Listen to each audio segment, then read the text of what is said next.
Some of the best salespeople in the world aren't wearing blazers or running webinars, and they're not DMing their friends. They're actually waiters. Like waiters and waitresses, to me, are like the very best version of permission based selling. So years ago, I was at this Brazilian steakhouse, and I mean like decades ago. Like the impression this gentleman at the time, young man, made on, and I'm talking decades, y'all. It hit me as like the very best sales approach. And I talk about it regularly. As a matter of fact, I actually have this guy's picture. So if you're listening and you want to see it, check out the YouTube video so that you can see it. I asked his permission. Like the experience was so incredible. And, because most of us are chasing sales instead of really just settling down, observing. A lot of us are talking to the wrong people. And when you do those things, that's actually what feels pushy and honestly super exhausting. So today I'm breaking down how to read readiness, how to qualify your prospects, and how to serve like a waiter, attentive, confident, and unforgettable. If you're new around these parts, hello, welcome. My name is Genevieve Scory. I'm a former C-suite executive of a $350 million brand. I'm also a serial entrepreneur. So I have walked both the corporate life and the entrepreneurial life. And I'm just like you, a busy mom. My kids are grown up, but when I started my business, they were littles. And there are so many things that I wish that I had learned sooner and eliminated that learning curve. So, welcome to Fix This Grow Fast. I'm your host, Genevieve Scory. So, let me take you back easily 25 years ago. 25 years ago, this is when I was eating meat. I went with my family to a Brazilian steakhouse. Now, if you haven't been to a Brazilian steakhouse, it is quite the experience. It is this large sum of money that you pay to eat all the meat that you can. It is super anti plant based, like in every way, shape, or form. But back in the day, I was a carnivore. And so we went to this restaurant. We each paid a large sum of money to go to this restaurant. And the way that it works is you go into a very dark, nice, quiet setting. Everybody's sitting at their tables, and there's a lot of big tables because people do this with a group of people. And when you first come in, you're kind of herded into the lobby. And if you ever drive by one of these places, you're going to see a line of people outside. You always see a line of people outside. These are the people that can't fit in the lobby. So while you're waiting in the lobby and you're queuing up, it's kind of like the rope drop at Disney. You're sitting there with your friends, you're like, we're going to eat all this meat. We're so excited.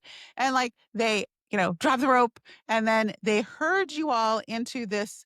Like it's kind of like the small world of salads. Literally, to me, it was like being on a little boat riding through the small world. You know how it's a small world, and there's just layers upon layers and scene upon scene of appetizers. There's every, like, it's not just a salad bar.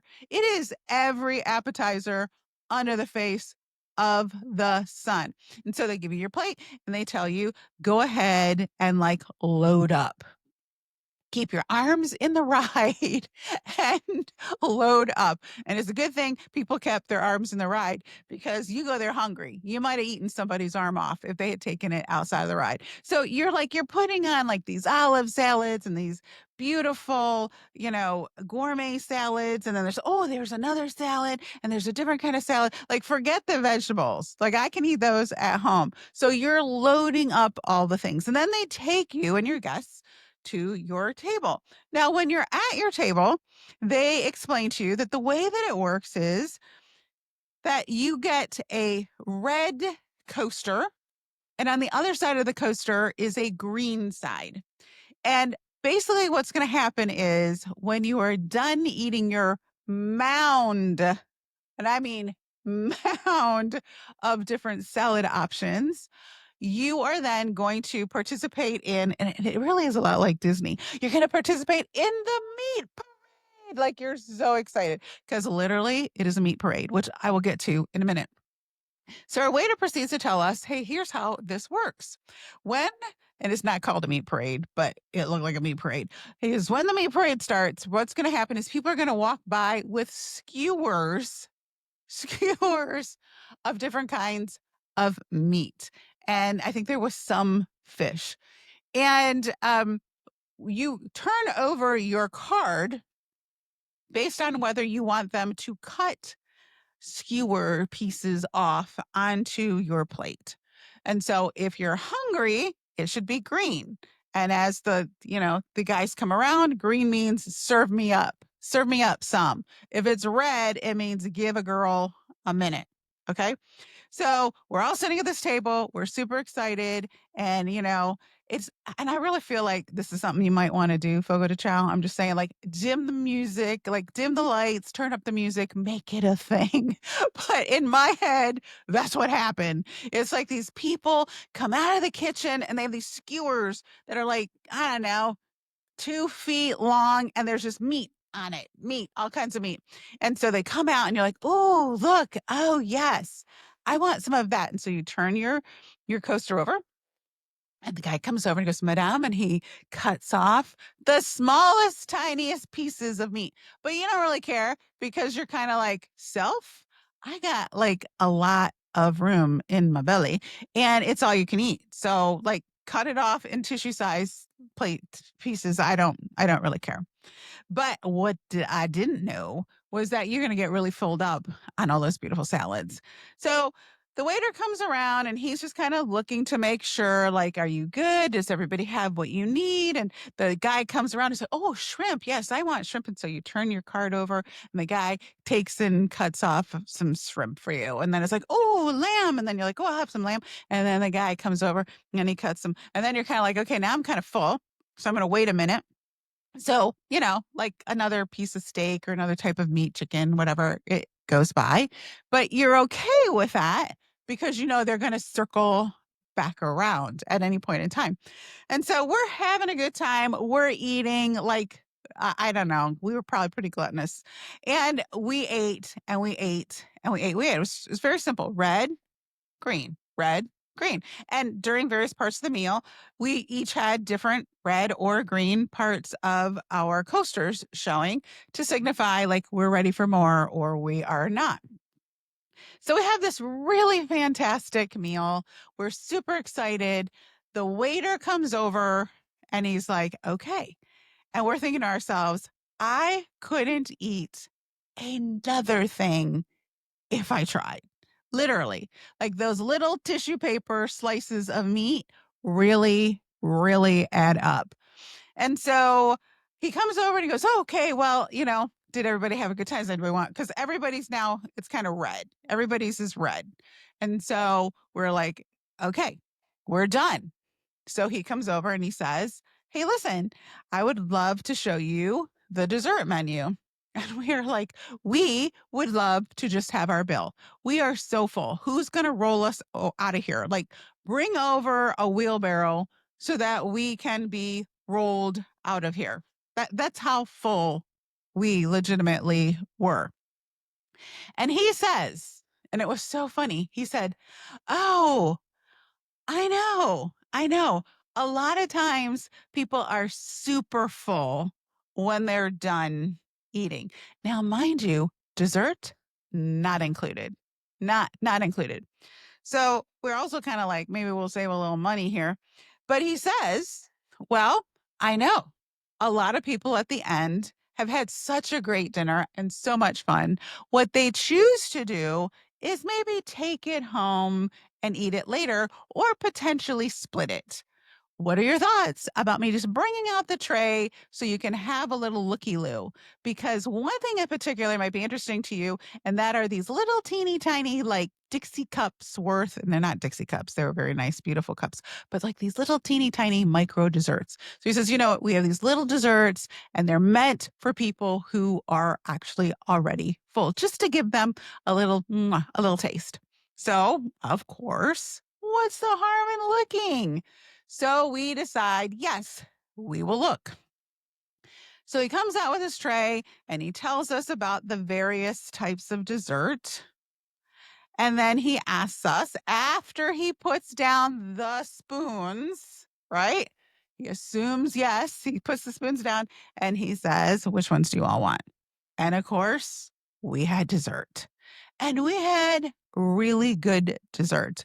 And no one actually split their dessert.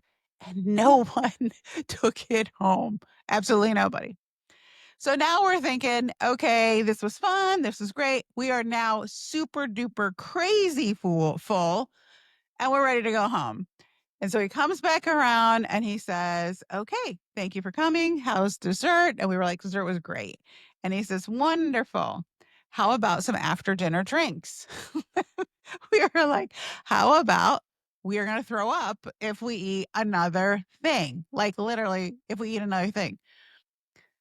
And he says, and I'm not kidding, he goes, I know a lot of people after eating and having a little dessert often feel like they just really want to go home without an after dinner drink.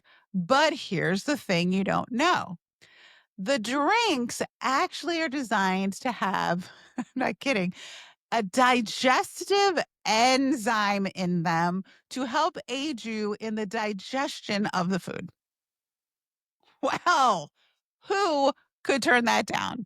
We are like, serve us up, buddy. Serve us up. Now, ask me if I have ever had an after dinner drink in my life, because I haven't. I hadn't. I hadn't. I didn't even know people had after dinner drinks. But I was like, okay, we're going to have an after dinner drink. And what I didn't tell you is he came out already with the after dinner drinks. He came out with this beautiful tray, and in it was like, if you had poured ice into like a bundt cake form, it was kinda like that, and there were beautiful herbs and flowers in it, and inside were these, like, test tube versions of the after dinner drink. So it was already right there, and it already had that kinda digestive enzyme look. It literally looked like the guy was doing us a favor. We were like, "Serve us up, buddy." So we had these after dinner drinks. Now, what was so interesting to me was I couldn't for the life of me figure out in the moment how he was getting us to keep eating when we were already super full. And then it hit me. I was like, oh my gosh, this guy is the most incredible salesperson. And I will tell you, $7,000 later, it wasn't it wasn't quite that much, but it felt like it by the time we got done eating everything in the building that they had to offer. I literally realized, "Oh my gosh, dude, you are the world's best freaking salesperson." As a matter of fact, I told him that. I said, "Hey, buddy, come here. You and your little apron and your little trickery. Come on over here." And I asked him if I could take his picture. And I said, "Listen, I just want to let you know I actually talk about selling. I'm a sales trainer and speaker. And you are by far one of the very best salespersons I've ever seen in my life. Would it be okay if I took your picture?" And so I took his picture, and I still remember that entire experience decades later. And I have to tell you, that's honestly the secret of selling. The secret of selling, and there are so many lessons here that we're going to break down, but the secret of selling is to create such a memorable connection and experience for your, hear me when I say this, your qualified prospects, that selling feels more seamless. And what I see now that makes me just a little sad for all y'all out there trying so hard to make your businesses work is you're talking to the wrong people. In other words, that whole system of the red and green coasters is brilliant. And you need to use that in your sales process so that you can take the cues from your prospects, whether or not they're qualified. Now, there's a lot of other steps that you can take first. Obviously, we were qualified. We walked into a restaurant. When you walk into a restaurant, by default, you are a qualified customer for the restaurant. You are going in there to eat. But the same is true with selling. You can set up your sales system so that you are working with qualified prospects instead of everybody. Now, here's some of the lessons that I learned from this green and red coaster energy. The first thing is that when you have qualified prospects, you stop chasing and you start observing. The biggest mistake people make is they're talking to the red coaster people. The red coaster people aren't ready. And we ignore green coaster people because we're distracted by the chase or maybe even by the hype. A qualified prospect is simply someone who's already exhibiting buying signals, also known as curiosity, also known as engagement, also known as openness to hearing more. Your qualified prospects are always flipping their coaster to the green side. And when you're working with qualified prospects, your job isn't chasing, your job is actually just noticing and observing, which makes it so much more fun. And what you want to ask yourself are a couple key things. Is my prospect actually asking questions? Are they giving short, closed replies or are they engaged in the conversation?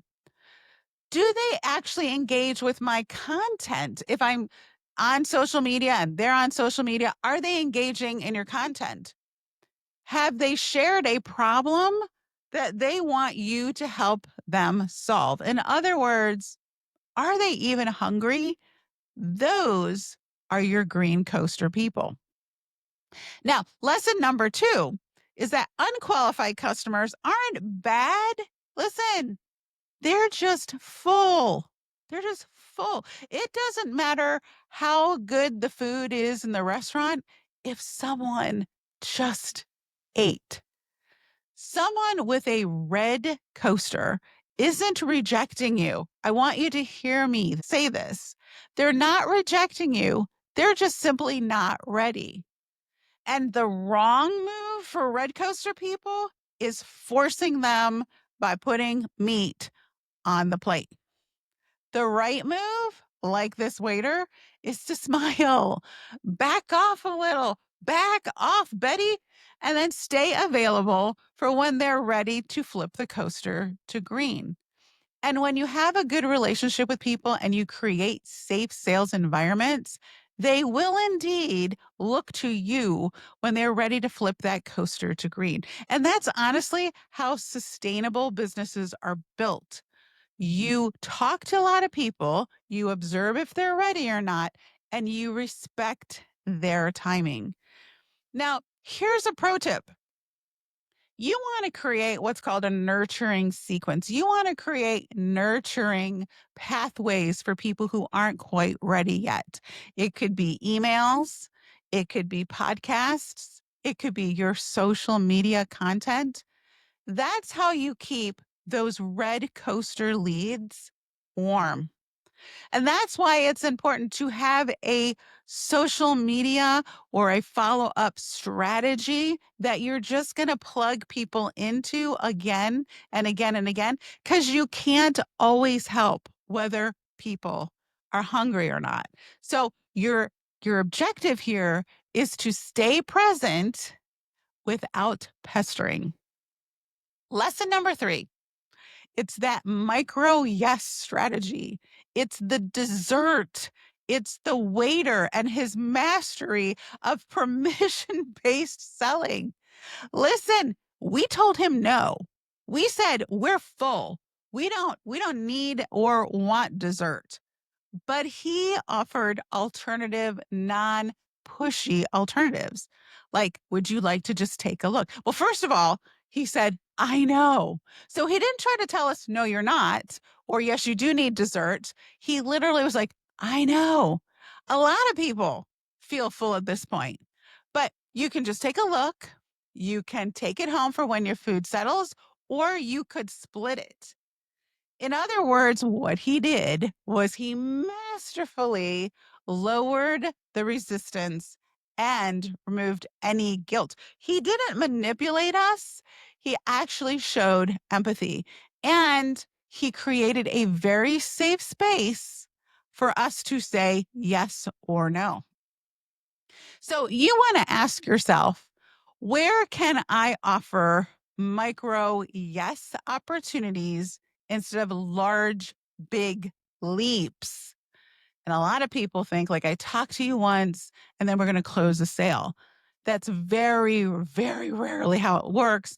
And you're missing out on sales because you don't have a micro system set up so that people can take micro steps toward a yes. So, how can you make saying yes feel more effortless and even create safety in saying no? Now, lesson number 4, oh my gosh, it's all about that digestive drink. Do you know those drinks? Those drinks added probably 20% to our bill.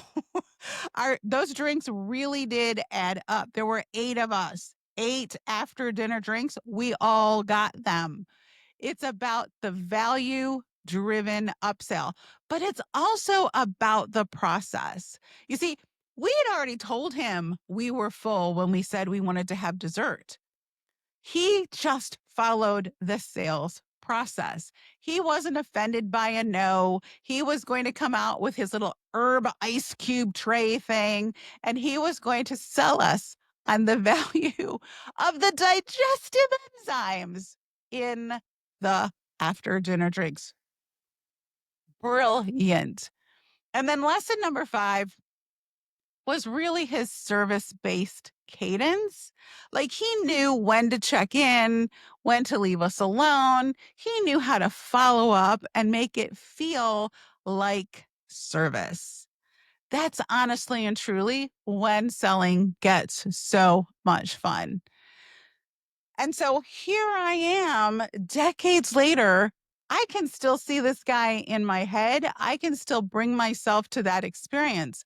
And when you do that, oh my gosh, you create an experience for your prospects that they are willing to tell other people about. That whole final drink thing, he mastered solving the problem, solving the additional problem in real time. Oh my gosh, we're so full. We have something for that. I loved everything about that. And being stuffed wasn't going to stop him. He was selling with integrity, and I absolutely loved it. So, what is your next step for people? What is the upsell that you could offer that solves the additional problem of being part of your selling? You see, what most people do, y'all, is you sell people and you think, like, I sold them and now I'm crossing the finish line. The truth honestly is, the truth honestly is that if you can think about what is going to be an additional potential problem for my prospect once they say yes to working with me, that is when you can create additional offers that feel like service. So, very quickly, qualified and unqualified prospects act very, very different. There's a difference in how they engage, there's a difference in how they respond, how they communicate, and also how they will lead you through the conversation. You simply want to be looking for the red coaster or the green coaster. That night at the Brazilian steakhouse taught me more about qualified prospects than any sales course I ever took. And if you're like me and you would like to know how can I get better at this, we made a checklist for you. I made a checklist for you. 10 things I wish I knew sooner about prospects, readiness, and respecting their timing. This is going to save you tons and tons of time. So you can grab my free checklist, 10 things I wish I knew sooner about prospects, so you can stop chasing the wrong people and start closing with confidence. I put the link in the show description for you. And if this podcast spoke to your heart and maybe felt a little bit like home, as if like, oh my gosh, I could do these things. I could sell this way. This actually feels like fun. You're going to want to get my free magnificent gift, and it is magnificent, which is a 7-day trial to the Sales Confidence Lab, where me and my savvy selling besties are hanging out, growing our business in a way that isn't spammy. It doesn't feel like ick. It's not toxic hype. It's just us selling the way we want to show up and helping people along the way. That link is also in the show notes. And if by some chance the Confidence Lab isn't open, you can get on the waiting list. So the very next time it opens, you can get in there for a free 7-day trial. Thanks so much. Go out there, sell, don't be weird. You can do it. And if you thought this podcast was helpful, make sure you share it with a friend. That's how we keep it going, and that's how we create more successful content. And remember to leave a review. Leave a review. Leave a review. Leave a review. And rate it, baby.